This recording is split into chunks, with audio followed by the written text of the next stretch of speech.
A ver, esperen que muteo a... Sí, bien. Bueno, les decía que las historias de los pueblos, en general, las hacen los héroes anónimos, que no van a estar en un libro.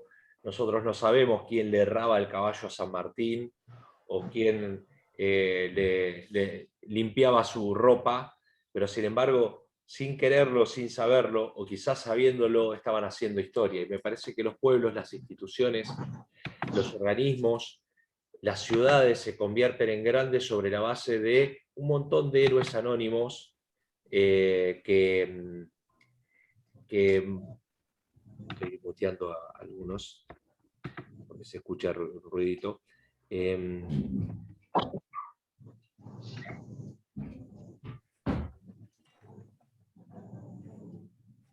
Bueno, hay alguien ahí que dice iPhone y que se está escuchando y por algún motivo no lo puedo mutear.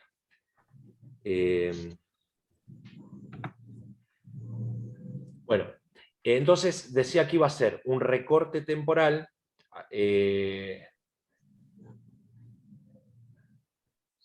La persona que está como iPhone, ¿lo puede mutear? No puedo, porque en la computadora no puedo ver, entonces disculpe, o no escucho o no veo.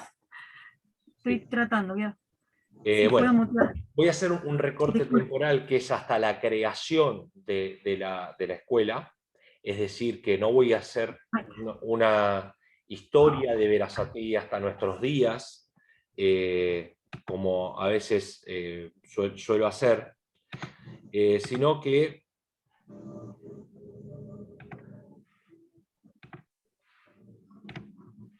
voy a hacer un recorte temporal haciendo un análisis estructural. Es decir, mirando el modelo de acumulación, la economía del país, desmitificando algunas cosas que tiene que ver con, muchas veces se dice que, ustedes habrán escuchado, de vecinos de Berazategui que dicen, yo cuando llegué acá no había nada, era todo campo y no existía nada, y ahora vamos a ver o vamos a tratar de demostrar con datos y con nuestra historia que efectivamente había un montón de cosas, que hay vida desde, el libro se llama 500 años de historia, y un poco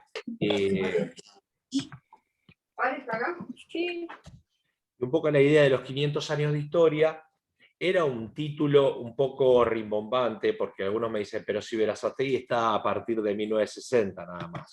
Bueno, pero antes hay historia, es decir, la historia no empezó cuando nosotros llegamos a Berazategui, ni cuando nuestros abuelos llegaron a Berazategui. Así que para estas cosas voy a compartir, no sé si alcanzan a ver. ¿Alcanzan a ver ahí? Sí, bien. Entonces, lo que voy a hacer es hacer un recorte temporal y aparte un análisis estructural de lo que era Berazategui y en particular sobre Hudson y sobre esta escuela en particular. Y algunos datos. Bueno, los primeros datos de nuestra historia, por eso decía 500 años de historia, datan del primer reparto de tierras. Yo a ustedes ahora, a partir de ahora no los veo, así que si alguno tiene alguna pregunta, simplemente desmutéese y me hace la pregunta de manera abierta, porque yo no alcanzo a verlos porque estoy viendo lo mismo que ustedes. Los primeros datos datan de 1580, de lo que se llama la Segunda Fundación de Buenos Aires, que es el primer reparto de tierras. La verdad es que en ninguno de estas personas, salvo el último, que era portugués, Antonio Roberto con B corta, llegó a conocer estas tierras. Lo que se hacía era, por eso se lo llamaba pagos, porque se les pagaba con tierras a diferentes personas que después se van a convertir en terratenientes.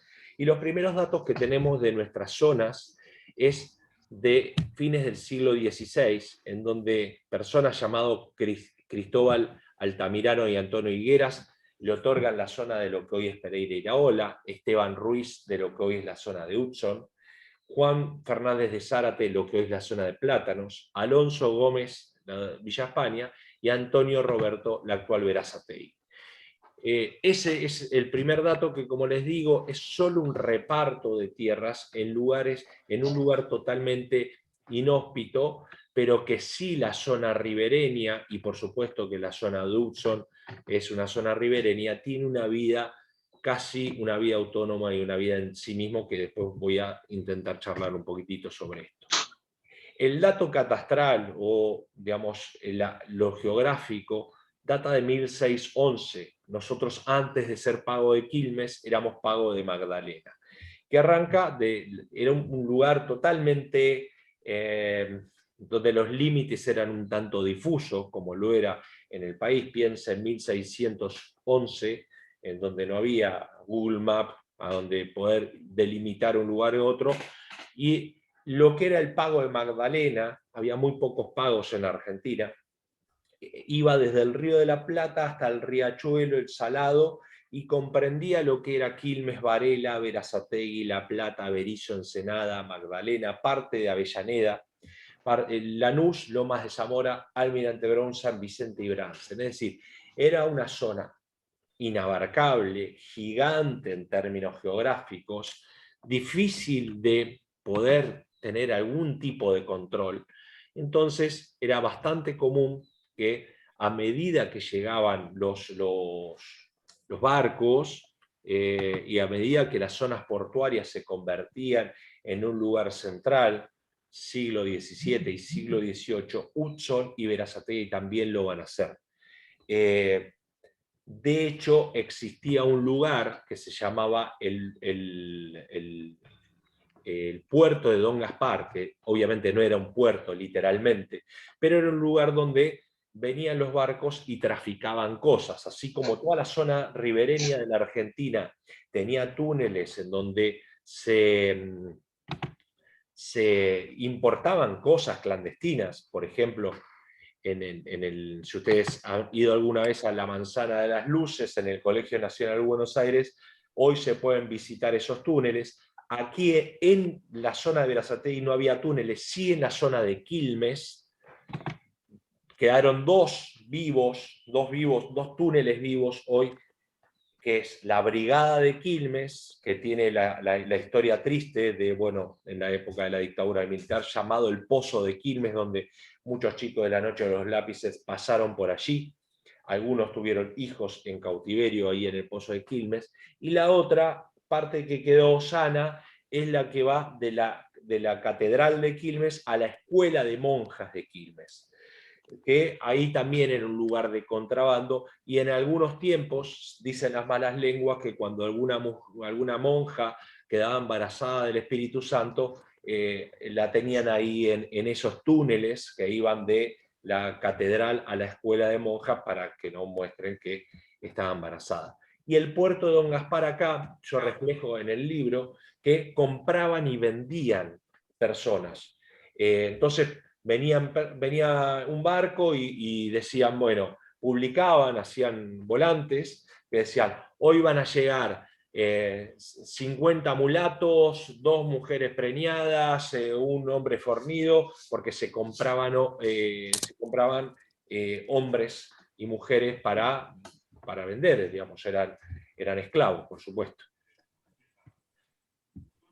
Y después tenemos, digamos, el nombre que nos da a nuestra ciudad hasta la década del 60, hasta 1960, es Los Quilmes, que como ustedes, esta es una historia mucho más conocida, es a partir de los indios Quilmes, que es una reducción, que en realidad los Quilmes no eran de esta zona, sino que eran de la zona de Tucumán, y los traen caminando a esta zona de Quilmes, donde vienen reducidos, en los terrenos donde actualmente es la calle Zapiola, en Bernal, Guido, y desde el Río de la Plata hasta el límite de Almirante Brown, donde inclusive están con nombre y apellido. En el libro hay un primer censo que hacen las autoridades en aquel entonces Quilmes, donde están con nombre y apellido. Sector inclusivo. Ahora, si vos te fijas, tiene aclarado que se puede usar la...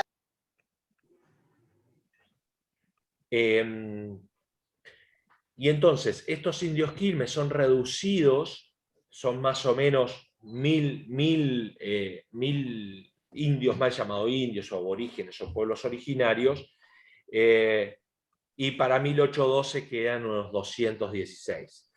Hay todavía algunos familiares de estos indios quilmes. Esto es el monumento a las Madres de Plaza de Mayo que está allí. ¿Y por qué lo muestro? Porque debajo de ese monumento está el cementerio de los indios quilmes. Allí están enterrados, de hecho ahí se iba a poner una fuente y los familiares de los indios quilmes pelearon para que no lo pongan allí, sino que lo pongan más, la fuente la pongan más en el centro, porque, bueno, no afectaba a su tierra sagrada, ¿no? Más allá de que no eran lugareños de acá, la relación de los pueblos originarios con su tierra era una relación muy simbiótica, casi como una prolongación de su cuerpo, ¿no? Bueno, entonces en 1784 es la geografía del pago de los quilmes, y después esto que decía que tenía dos improntas esta intervención. Una que tiene que ver con un recorte temporal y otro que tiene que ver con cómo impacta nuestra vida nacional en nuestra vida local, o al revés, cómo impacta nuestra vida local a la vida nacional. En el caso de 1810, cuando nosotros les enseñamos a nuestros estudiantes del Cabildo Abierto, que la gente decía que el pueblo quiere saber de qué se trata. Bueno, ¿qué pasaba en nuestra zona?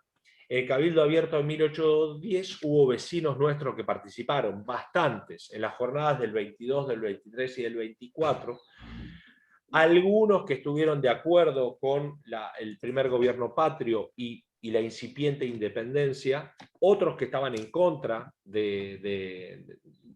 o sea, estaban a favor del virreinato, y después Juan Bautista Otamendi, que va a ser un juez de paz de acá, se abstuvo. Y si ustedes miran la particularidad que tienen cada uno de ellos, responde a la lógica no del pueblo quiere saber de qué se trata, sino de un organismo más bien aristocrático. Fíjense quiénes eran nuestros vecinos.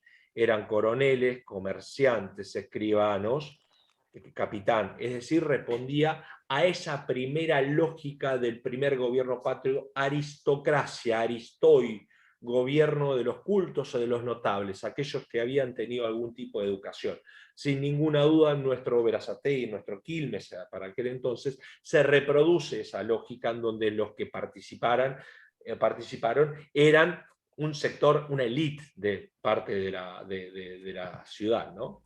Y el efecto que tiene el 25 de mayo en Quilmes, en nuestra ciudad, hasta ese momento, es que las nuevas autoridades que se conformaron en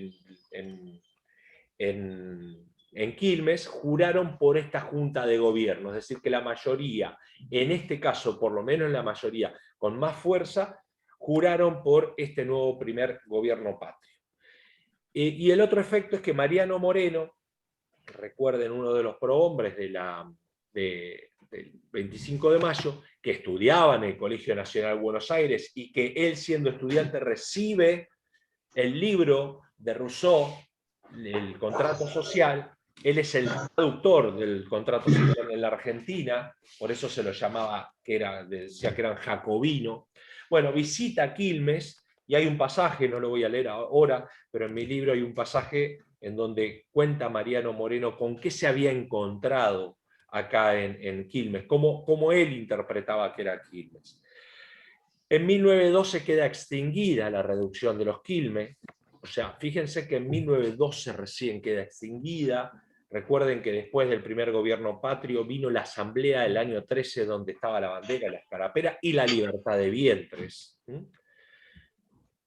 Luego, en la Argentina, empieza la disputa entre unitarios y federales, que también tiene su correlato en Berazategui. No solo había una lista de personas, que son estas, que son perseguidas por sospechosos, por ser antifederales. Inclusive lo que encontré es que María Martín Santa Coloma, que era un personaje bastante emblemático de la época, que era federal, sin embargo estaba en la lista de los antifederales, y Carlos Ibarguren decía, que es un historiador nacionalista, dice: brindo porque a todos los que se conozcas enemigos del ilustre restaurador, matarlo a palos y puñaladas, pues yo pido al Todopoderoso que no dé una muerte natural, sino degollando franceses y unitarios. Es decir, esta lucha entre unitarios y federales va a tener su correlato en Berazategui en dos personajes. Simón Pereira, José Clemente Berazategui. Simón Pereira federal, es el donde se afinca en lo que hoy es el Parque Pereira Iraola. Simón Pereira va a ser un hombre emblemático de la sociedad rural argentina, va a ser uno de los importadores del Hereford en nuestro país, va a ser quien hace ese Parque Pereira junto a Prilidiano Pueyrredón, un enorme paisajista, que hay un cuadro hermosísimo en el Museo de Bellas Artes, y que ese cuadro está retratado en el billete de 20 pesos, el viejo billete de Rosas. Si ustedes miran la parte de atrás, hay un retrato de este Prilidiano Pueyrredón, que iba con Simón Pereira y a veces con Sarmiento a traer bulbos de Europa y a traer un montón de cosas de Francia fundamentalmente, y todos los cascos de estancia de allí del Parque Pereira son traídos de Europa por Simón Pereira. Inclusive el lago que tiene allí el Parque Pereira es artificial. Bueno, Simón Pereira va a tener su apogeo toda la primera etapa del siglo XVIII, porque, como les decía, es rosista y de hecho le entrega las tierras del Parque Pereira, son entregadas por Rosas a Simón Pereira. En cambio, José Clemente Berazategui era unitario. Entonces, digamos, fíjense que compra las tierras en 1952, muy cerca de la batalla de Caseros, y su correlato con la primera constitución de nuestro país de 1853/60, luego de la caída de Rosas en Caseros. En 1894 se crea la primera iglesia de nuestro Berazategui, que es Nuestra Señora de Luján, que es la que está en la calle 24, que, bueno, que es, marca la impronta de la Iglesia Católica acá como en todo el país, ¿no? En todo el país la idea de la Iglesia Católica es expandirse y llegar a todos y cada uno de los lugares. La llegada del ferrocarril en 1872, estamos en pleno proceso de consolidación del Estado Nacional, en ese periodo que va de 1810, y podemos mostrar como hito primer gobierno patrio, asamblea del año 13, independencia de 1816, primera constitución de 1819, segunda constitución, la más sólida, de 1853/60, y ese proceso que va hacia la consolidación del Estado Nacional del roquismo, que tiene que ver con un proyecto económico-político de un Estado liberal en nuestra lógica, modelo agroexportador, y en ese contexto los ferrocarriles a lo largo y a lo ancho del país, y en 1872 llega el ferrocarril a Berazategui. La llegada del ferrocarril a Berazategui, a diferencia de otros municipios, en algunos municipios el ferrocarril fue el puntapié para crear la ciudad. La verdad es que acá ya existía previamente una ciudad. Lo que hace el ferrocarril es acercarlo a la capital federal y, por supuesto, con ese modelo agroexportador, esto que era una zona tambera y rural básicamente, montaban los productos primarios a ese ferrocarril y del ferrocarril a capital federal. Eso que decía Scalabrini Ortiz, una gran telaraña de la Argentina que terminaba en el puerto y que llegaba hasta Gran Bretaña fundamentalmente. Pero ¿qué hace el ferrocarril? El ferrocarril lo que permite es la llegada de inmigrantes, una nueva oleada de inmigrantes a Berazategui, porque hace las distancias mucho más cortas. Luego de algunos procesos fíjense, volvemos siempre a la historia de pandemias, de fiebre amarilla, de peste bubónica, de un montón de problemas que está teniendo la zona de La Boca y Barracas, porque los inmigrantes venían 5 días al hotel de inmigrantes, terminaban en La Boca y Barracas, y luego de la fiebre amarilla deben abandonar sus sitios. Los más ricos se fueron para San Isidro, Vicente López, los más pobres se vinieron para el sur, para Varela, para Quilmes, para Avellaneda, para Berazategui, y el ferrocarril lo que hace es traer masivamente la llegada de inmigrantes. José Clemente Berazategui, bueno, es esta persona que lleva su nombre la ciudad producto de que él dona las tierras del ferrocarril a cambio de que lleve su nombre. Hace algunos años algunos historiadores demostraron que Berazategui era con S, en realidad firmaba con S, pero esas cosas de los inmigrantes donde les cambiaban los apellidos, les cambiaban los nombres, bueno, esas cosas se fueron perdiendo en el tiempo como gran parte de nuestros apellidos, especialmente aquellos apellidos medio complicados. Venía un polaco, iba al hotel de inmigrante y le preguntaban cómo se llamaba y le ponían cualquier cosa, ¿no? Hablando de escuelas, en 1827 había comenzado ¿Te puedo hacer una pregunta antes de Sí. que sigas? Cuando se inauguran las primeras estaciones de trenes, ¿dónde estaba emplazada esa primera estación? ¿En qué zona? ¿Dónde está hoy actualmente la de Berazategui, la de Plátanos? Sí, mirá, si vos mirás, la carcasa es exactamente igual, es esa, la casa no ha cambiado. Es la de Berazategui Centro, digamos. Sí. Después Gracias. las otras, por ejemplo, el Sí. Pato existía también como estación. Sí. Plátanos también, pero en general no tenían garitas como estas, se le ponía un palo identificado Con el nombre. donde tenía que parar, sí. A veces sin el Bueno. nombre, era un simple palo, sí. Palo. Gracias. Pero fíjense, la carcasa es exactamente igual, esa casita es en la inauguración. Gracias. Entonces José Clemente Berazategui le da el nombre a nuestra ciudad. Y en 1827 había comenzado a funcionar la primera escuela en Quilmes. Por supuesto que esto que decía, la historia nos pega al presente, y la historia de nosotros somos docentes, la gran mayoría, que nos quejamos de los inconvenientes presupuestarios. Bueno, ya la primera escuela se quejaba de los inconvenientes presupuestarios que tenía esa primera escuela de 1827. De hecho, se abrió y se cerró muchas veces porque no le pagaban a los docentes, y no eran escuelas estatales. Piensen que básicamente se estudiaba o en casas particulares o era la iglesia. El proceso de secularización del Estado va a venir recién con las leyes laicistas, la de 1884, la ley de registro civil, de matrimonio civil, la ley de educación laica, que es la 1420, pero eso va a venir con el tiempo. El primer antecedente de la escuela es de 1827 en la ciudad de Quilmes. En 1838, a través de un decreto, se suprimió el pago del docente, que era el único, Félix Meals, y bueno, a pesar de la buena voluntad de muchos vecinos que ponían dinero para el pago del alquiler y del docente, cerró las puertas en 1843, que reabrirá 10 años después. Bueno, Simón Pereira hace los cascos de estancia, esos que conocen ustedes. Sabrán también que allí hay un árbol muy particular, que es el árbol de cristal, que está en la zona de Bucetich. Y esto me interesa siempre mostrarlo. Esto me parece, y para ustedes que son docentes, para también mostrárselo a sus estudiantes.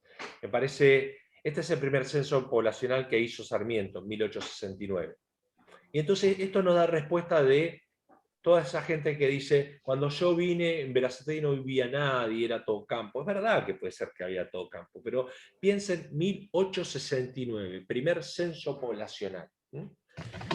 Este primer censo poblacional arroja que en Berazategui éramos 6.809 personas. ¿Sí? Estamos hablando de mediados del siglo XIX. Hoy hay municipios de la provincia de Buenos Aires que viven 1.200 personas. Y acá estamos hablando de que viven 6.800 personas en Berazategui en 1869. De ellos, 4.297 eran argentinos. Pero fíjense la multiplicidad y la heterogeneidad de países que están representados en Berazategui.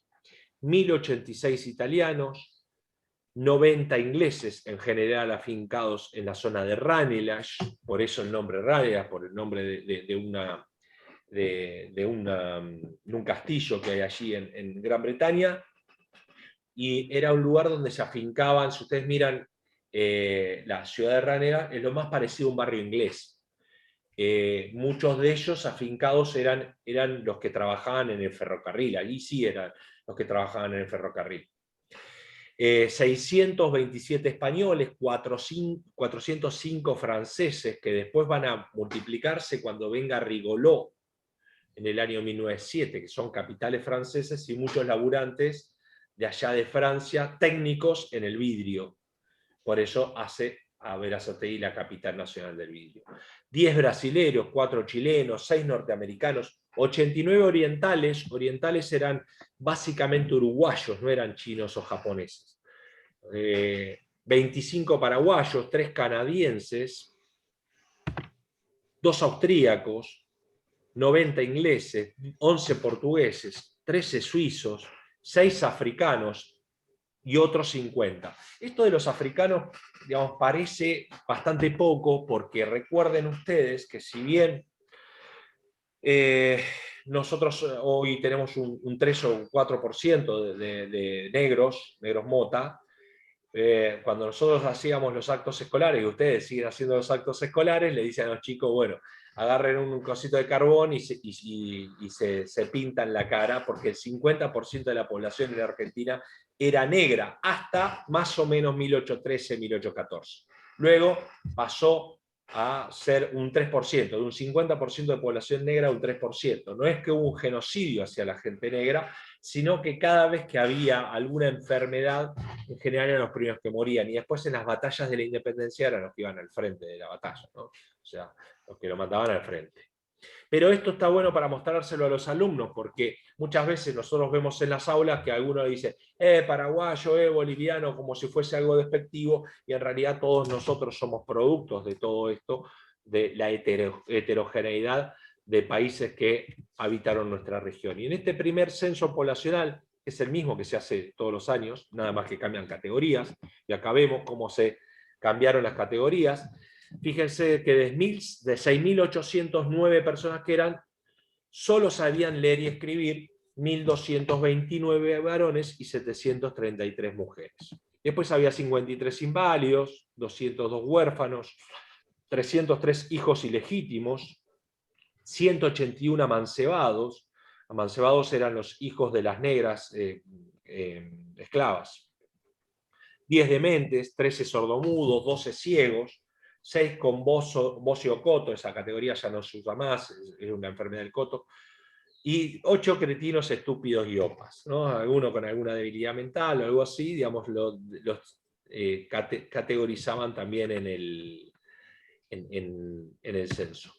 Bien, les decía que Ránegas es donde se habían asentado básicamente los ingleses. Esta en realidad es una foto bastante nueva, es cuando nevó, todos nosotros somos contemporáneos de esa nevada de Ránegas, así que una postal muy linda, pero si ustedes miran en Ránegas y visitan el parquecito que tiene, el parquecito fue hecho por muchas, básicamente mujeres, pero también hombres ingleses, que lo siguen manteniendo, la Asociación de Amigos de Ránegas. Y este también es un dato interesante, porque fíjense que la escuela a la cual hoy estamos homenajeando, que fue fundada en 1881, ya en Berazategui había 8.431 personas. Entonces ahí surge una pregunta: ¿cómo remontarnos a la historia y decir qué pasó, a quién se le habrá ocurrido en 1881 hacer una escuela en un lugar tan inhóspito como era en aquel entonces Hudson, ¿no? O sea, ¿qué habrá pasado en todo ese proceso de construcción? ¿Quién habrá soñado la escuela? ¿Quién habrá pensado la escuela? ¿Quién habrá pensado que la escuela podía ser realidad? ¿Quién concretó la escuela? Bien, estamos hablando de 1881 y esto tiene que ver con el proceso de consolidación del Estado Nacional. Ahora vamos a intentar responder eso. Primer barrio, San Francisco, de la estación, digamos, yendo para Villa España. Ya ahí estamos hablando de familias bastante conocidas para el día de hoy. Primera escuela de Berazategui, 1877. Primera aula, 33 varones y 3 niñas iban ahí. Estaba en la calle 148 y 21. Ya ese edificio no existe más, pero esta es la primera escuela que existe en Berazategui, que después se pasó a unas cuadras ahí, que esta casona, para aquellos que pasan, es muy particular, que está de la calle 24, de la actual escuela 1 media cuadra. Todavía sigue estando esa casona. Hasta que en 1907 se construye efectivamente la escuela y el edificio de la primera escuela que está ahí en la calle 24, y que sigue teniendo, si ustedes miran, la misma carcasa, es exactamente igual. Por supuesto que edificado al costado, acá está media 7, ¿no? A la otra cuadra está la iglesia que les había contado, es decir, este es el primer núcleo poblacional. Y la consolidación del Estado Nacional, en esa frase positivista de Roca, orden y progreso, orden para llegar al progreso, hay un autor llamado Oslak que habla de los fenómenos de estatidad. ¿Qué significa los fenómenos de estatidad? La presencia del Estado, no solo en términos simbólicos, como hablaba Althusser, de los aparatos ideológicos del Estado, sino la intervención fáctica del Estado a lo largo y a lo ancho del país. Bien, ¿cómo llega el fenómeno de estatidad? A través de tres instituciones básicas, tres instituciones que tienen que ver con la consolidación del Estado y con el laicismo, es decir, con esa ruptura entre el poder político y el poder eclesiástico, no sin tensiones. Entonces ustedes van a cualquier pueblito del país y se van a encontrar con la plaza principal, la iglesia que era preexistente, la municipalidad, el registro civil, la comisaría y la escuela. Esto no se refleja en Berazategui. ¿Por qué? Porque Berazategui no fue fundada. Nunca fue fundada. O sea, no tenemos fecha de fundación. Nosotros celebramos la autonomía, que es otra cosa.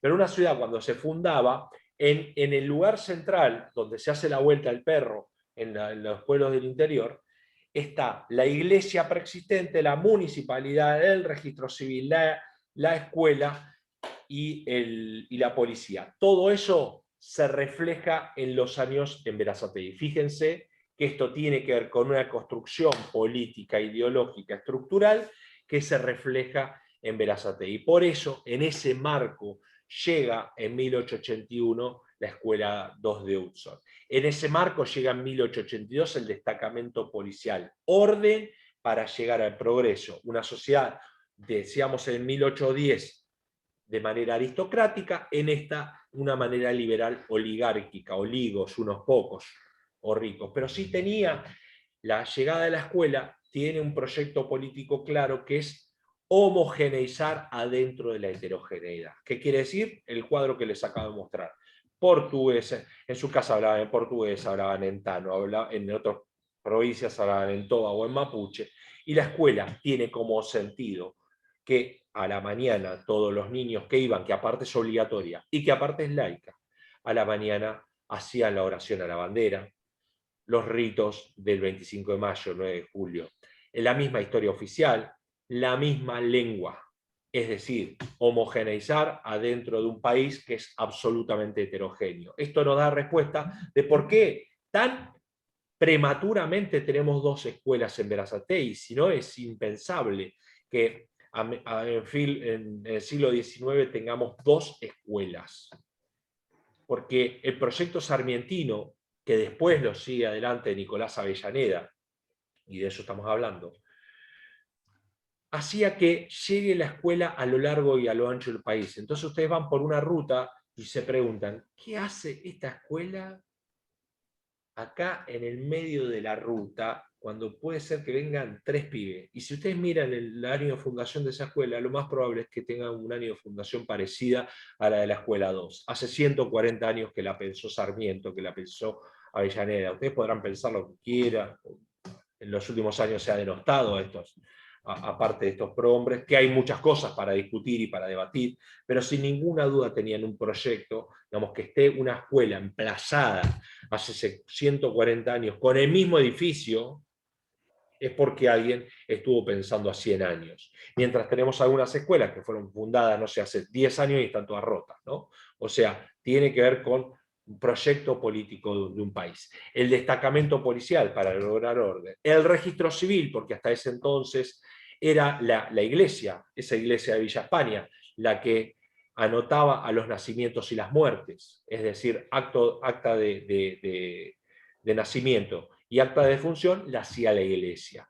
Esta generación del 80, que tiene como impronta el liberalismo producto de la Revolución Francesa, pero también muchos de ellos productos de la masonería que buscan, digamos, la laicidad del Estado, crean todas esas instituciones: escuela, policía, registro civil. Y tenemos el primer registro civil en 1889 en Quilmes y el primer registro civil de Berazategui en 1909.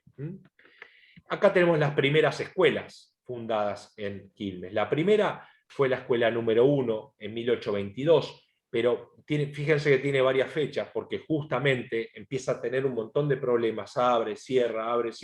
De hecho, no hay todavía una definición por parte de los historiadores cuándo fue efectivamente que empezó la primera escuela, en qué año. Entonces cada uno toma años distintos, pero si ustedes miran, lo que observan es que el siglo XIX fue de conformación de escuelas en nuestro Berazategui.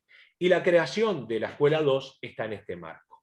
En febrero de 1881 se crea en aquel entonces la Escuela 5, que cuando viene la autonomía después va a ser la Escuela 2, creada por Atanasio Lanz, en propiedades de Francisco López. Atanasio Lanz va a ser un educador, un pedagogo muy importante, que no solo va a ser una escuela acá, va a ser escuelas en Varela, va a ser un pedagogo que va a generar innovaciones, por ejemplo en esa escuela 1, que deje de haber una pizarra individual y que los chicos vayan con un cuaderno. Él fue uno de los impulsores del guardapolvo, si bien el guardapolvo va a venir recién dentro de algunos años. Y en 1900 pasó del lugar al lugar actual, en terrenos donados por Claudio Ruiz, siendo propiedad particular hasta el año 1912, donde había 2 salones y 4 piezas. El 24 de noviembre de 1935 se la bautizó Juan José Paso. Los padrinos de esa ceremonia fueron Bernardo Olázar y Juan María Goñi, que va a ser un personaje también muy destacado. Si ustedes miran en Hudson, muchas instituciones fue creada por este Goñi. Y en 1938 se inaugura el mástil ese de la escuela. Durante muchos años se publicaban las notas de los niños. Nada, pongo solo un fragmento. Por supuesto todos los años se publicaban las notas. El director era Atanasio Lanz, y ahí van a encontrar algunos nombres conocidos. Este es solo de primer grado de las niñas y el primer grado de los niños. Así se dividía las aulas ahí en la escuela 2. Entonces había un sobresaliente y después los niños distinguidos. Nada, un dato de color, que en los diarios se publicaba la nota de los niños de la primaria, ¿no? Bien, algunos datos de Hudson. Hudson se llamaba Cuartel 6 en tiempos de Pago de Quilmes, luego se va a llamar durante muchísimos años Conchitas, hasta 1930, y luego se va a llamar Guillermo Hudson. En 1887 nace la maltería Hudson. Esto también es bastante interesante porque en general nosotros les enseñamos a nuestros alumnos que el proceso de industrialización comienza a partir de la crisis del 30 fundamentalmente, pero había algunas incipientes industrias, y Berazategui y Hudson en particular, bueno, cuenta esto, la familia Otto Bember hace a fines del siglo XIX la maltería, y llegó la corriente eléctrica en 1890, por eso la primera cerveza Quilmes fue servida en el año 1890, y ese es el año de fundación de la cervecería, ¿no? La maltería Hudson fue de Otto Bember, como digamos, son los dueños de la cervecería Quilmes, con una idea de no solo crear, digamos, venían de Alemania y toda una concepción, donde no solo crear una fábrica, sino que conformar un barrio obrero, ¿sí? Como en Quilmes es la Villa Argentina. ¿Sí? Pero alrededor de la maltería se va conformando un barrio de trabajadores. Y en 1897 la segunda iglesia más antigua del partido, que es la que está allí en Hudson, la Santa María de Hudson. El templo fue donado también por Claudio Ruiz, el mismo que donó la escuela, y Alfonso Ayerza. Y el arquitecto fue Alejandro Bustillo. No voy a hablar de ello, pero si les interesa, yo tengo un canal de YouTube en donde hablo mucho de la historia de Berazategui, aparte de explicar todos los artículos de la reforma de la Constitución, un montón de cosas, y donde cuento la historia de Alejandro Bustillo y de César Bustillo. César Bustillo fue el que hizo la Rambla de Mar del Plata, el monumento a la bandera de Rosario, el Hotel Yao Yao, y César y el hijo de Bustillo era pintor. Bueno, el 6 de mayo se fundó la Sociedad de Socorros Mutuos La Humanitaria. Me detengo 2 segundos en esto, porque esto tiene que ver con la conformación de la maltería y con el cuadro que le mostré de las diferentes nacionalidades. Esta población de 53.000 personas es de hoy, no es de aquel entonces. En 1889, si ustedes miran la Sociedad de Socorros Mutuos La Humanitaria, que es la que está ahí enfrente de las vías, dice arriba, Sociedad de Socorros Mutuos Cosmopolita La Humanitaria. ¿Por qué cosmopolita? Porque ese lugar era el lugar donde los inmigrantes se juntaban. ¿A qué se juntaban? A bailar, a hacer sus comidas típicas, a hacer de escribas, porque muchos jóvenes y niños... Buen día. Buen día. Todo bien. Muchos... Sí.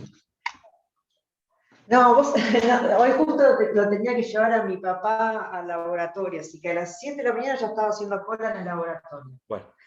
Y te lo mandé cuando él entró a sacarse sangre, que yo lo espero afuera, ahí te lo mandé. ¿Podés mutear? Por eso lo hice ayer, porque no sabía cómo iba a ser mi mañana con él, pero bueno, yo terminé. ¿Podrías mutear?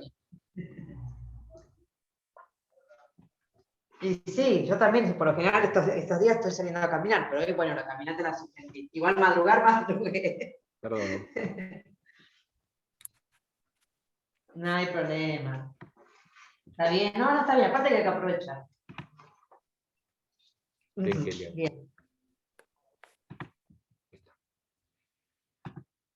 Bien. Bueno, estábamos con la sociedad cosmopolita. Muchas historias de los inmigrantes llegaban a ese hotel de inmigrantes, algunos con 14, 16 años, muchos analfabetos, mucha gente que no sabía el idioma. Entonces, ahí, en esa humanitaria, hacían de escribas, le escribían las notas a sus familiares diciendo que estaban bien y que estaban acá en un lugar llamado Hudson, y ahí empiezan a venir otros inmigrantes, ¿no? Y en esa sociedad humanitaria, y luego en la zona de Berazategui, empiezan las respuestas a ese régimen conservador, y con esto voy terminando. Así como la Argentina y ese orden conservador del roquismo logra el orden y progreso, cuando vienen pedazos de lo que ellos consideraban civilización, la inmigración masiva, que ellos pensaban en esa inmigración fundamentalmente inglesa, francesa y alemana, vienen españoles e italianos, muchos de ellos perseguidos políticos, y vienen anarquistas.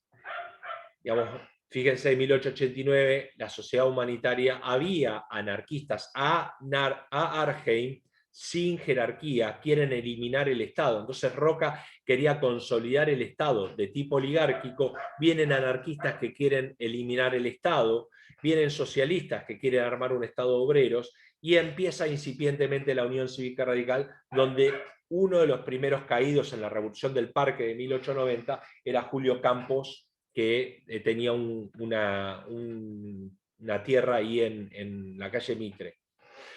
Y cuando se hizo la segunda revolución, es decir, no la del Parque, sino la de 1893, José Otamendi hizo un gobierno revolucionario, o sea, paralelo, en la ciudad de Quilmes. Y Pereira se tuvo que exiliar. El hijo de Pereira, Iraola, era radical y se tuvo que exiliar.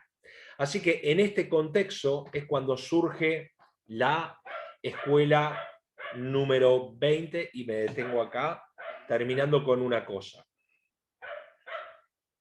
Hoy les decía que la pregunta que nos hacemos es cómo puede ser que un lugar que era realmente inhóspito, Hudson para 1881, alguien soñó con tener una escuela, alguien la pensó, muchos la concretaron, y durante 140 años hay gente que la está cuidando y que guarda eso como institución. Miren, cuando yo empecé, la DIRE me pidió, y muy generosa por su parte, para convidarme, para formar parte de este homenaje.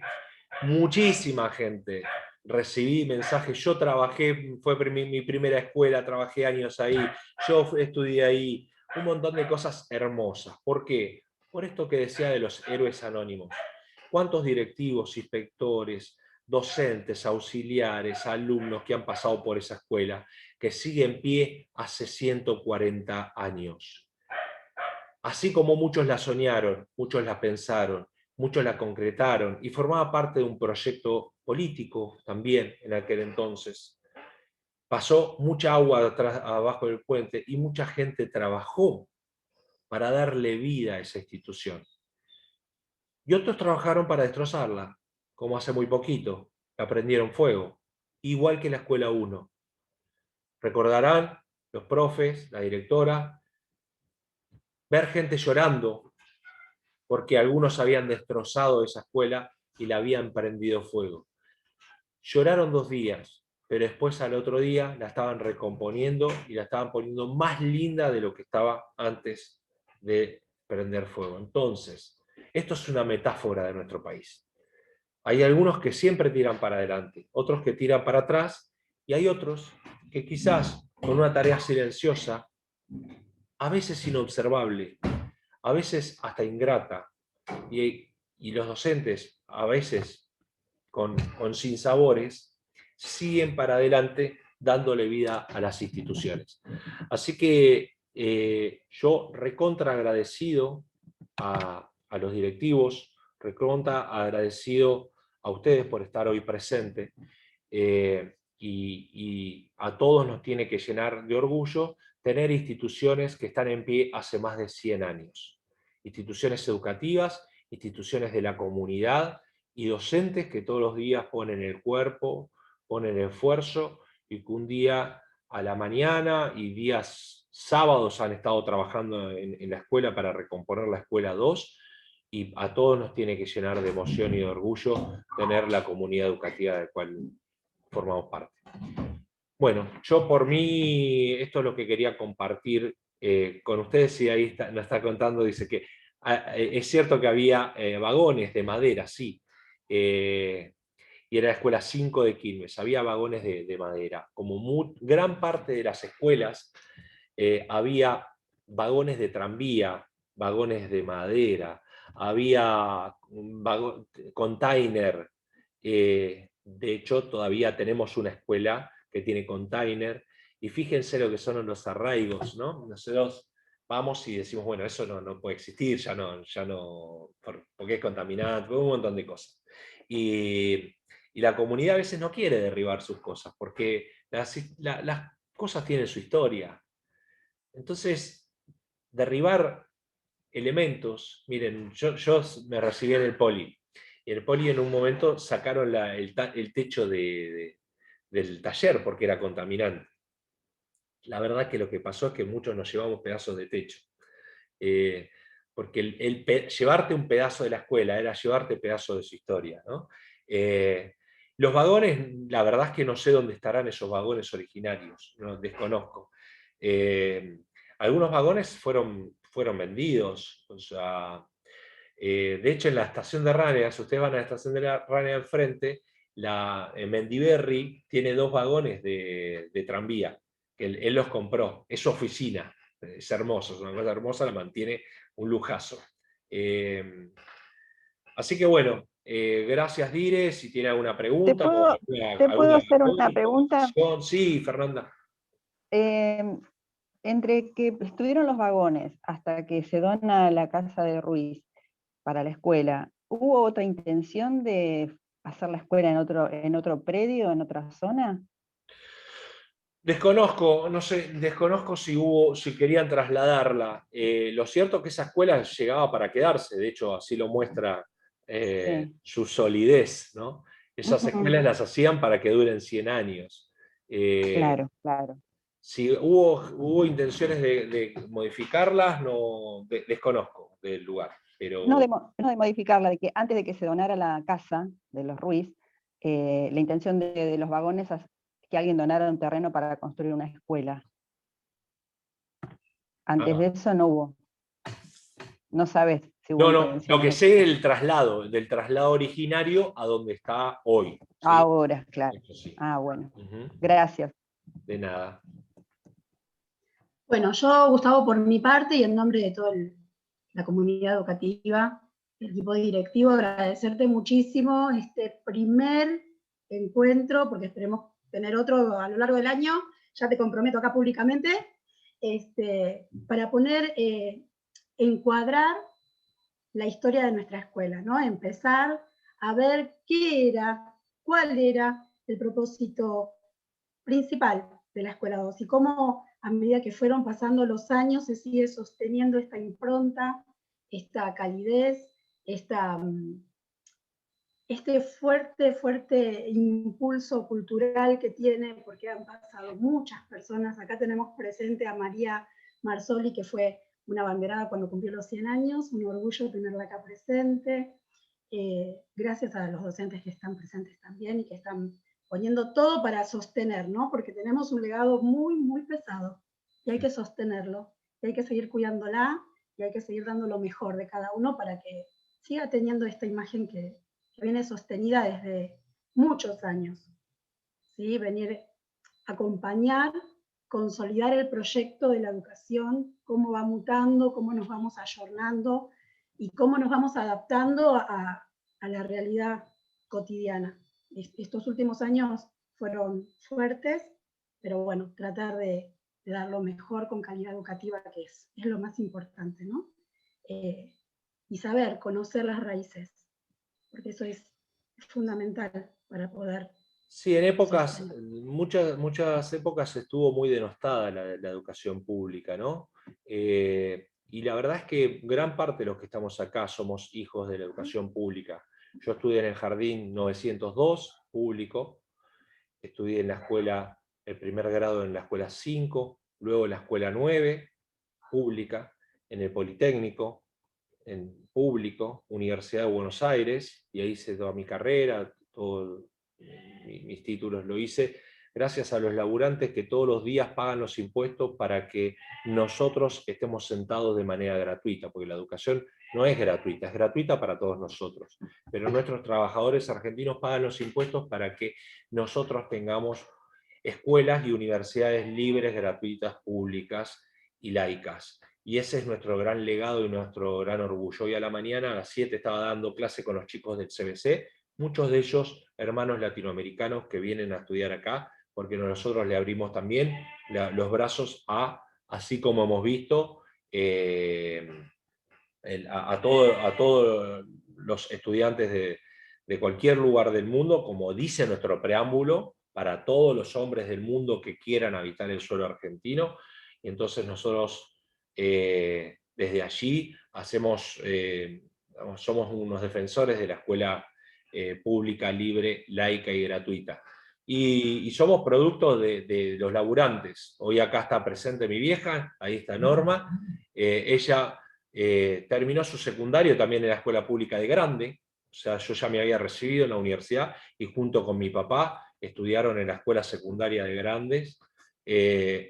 Y por ahí no tenían muy claro lo que era la universidad, pero nos inculcaron a nosotros la importancia de la educación y el valor que tiene la educación por cada uno de nosotros y la posibilidad de abrir nuestra cabeza y de abrir nuestra vida con la educación. La educación no es un libro que se abre solamente, es una vida que se abre y la posibilidad que nosotros tenemos de desarrollarnos como personas y ser uno de los privilegiados de tener el trabajo que buscamos, que queremos, que amamos, y encima que nos paguen por hacer lo que queremos. ¿No? Es como que te guste dormir todo el día y te paguen por dormir. La docencia es una herramienta poderosa que tenemos nosotros, pero también, no sé si llamarlo vocación o como que quieran llamar, pero tiene que ver con dar al otro lo que recibimos nosotros de la escuela pública.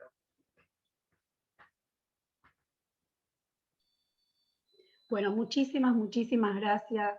Un fuerte aplauso a Ale, pone las manitos de aplauso. Bueno, y a Gracias todos disposición los de ustedes, presentes. a disposición de ustedes para cualquier escuela que quieran, a total disposición para que pueda compartir estas cosas que tienen que ver con esto, con mi primer libro y el libro que más quiero, es el libro de Historia de Berazategui, que lo hice justamente con un alumno de secundario. Les propuse a todo un curso hacer un libro. Ahí Vanessa, sí, Vanessa, te lo voy a ir a firmar. Después decime, mandá un mensaje y vemos dónde nos encontramos y te firmo el libro. Le propuse a todo un curso hacer el libro de Historia de Berazategui, en aquel momento un sueño, y llevó 5 años de Archivo General de la Nación, Archivo Provincial de la Nación, de sentarme meses enteros en el diario La Palabra, que generosamente su director me permitió en su archivo a leer desde el año 1925 hasta ahora, en el diario El Sol desde el año 1930 hasta ahora. Todo lo que está escrito allí es fuente documental escrita, no hay tradición oral. En algún momento voy a hacer algo de tradición oral, pero me interesaba que por lo menos esa primera parte sea de tradición escrita para tener refrendado de manera metodológica todo lo que está escrito. Adriana, ¿tenés alguna? ¿Levantaste la mano ahí o era otra vez? Sí.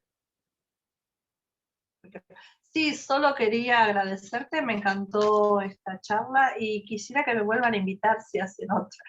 Eso nada más, importante. También estudié como tu mamá de grande, por eso tengo 61 y todavía estoy ejerciendo, me faltan años de jubilación.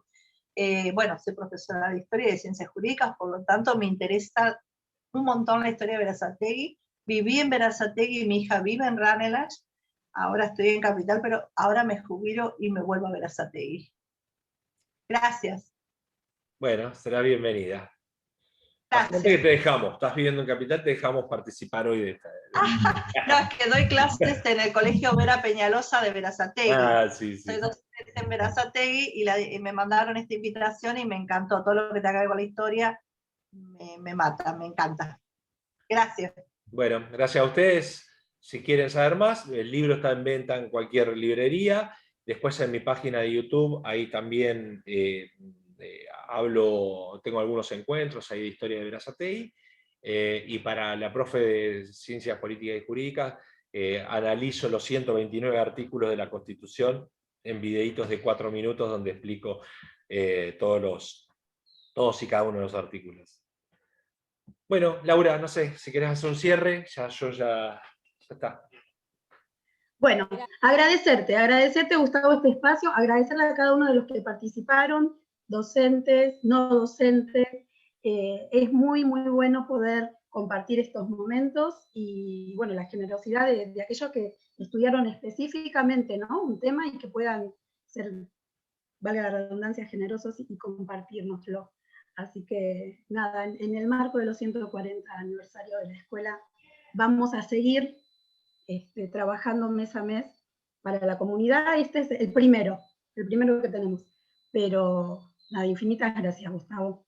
Gracias a todos los que participaron. Es muy enriquecedor, ¿no?, cuando uno también está abierto a otros, no solamente lo que yo sé y ahí queda, sino, bueno, poder retroalimentarnos, estar en contacto con aquellos que están un poquito más adiestrados o que tienen más conocimiento de algo específico, dar ese espacio, ese lugar para poder aprender, y aprendemos los unos de los otros. Como docentes seguimos aprendiendo, así como enseñamos también seguimos aprendiendo y eso está buenísimo. Así que muchísimas, muchísimas gracias. Gracias a todos, de verdad, un placer estar en este momento. Bueno, felicitaciones a la escuela. Nos vemos la próxima. Gracias. Chao, hasta luego. Un abrazo a todos, que sigan bien. Gracias.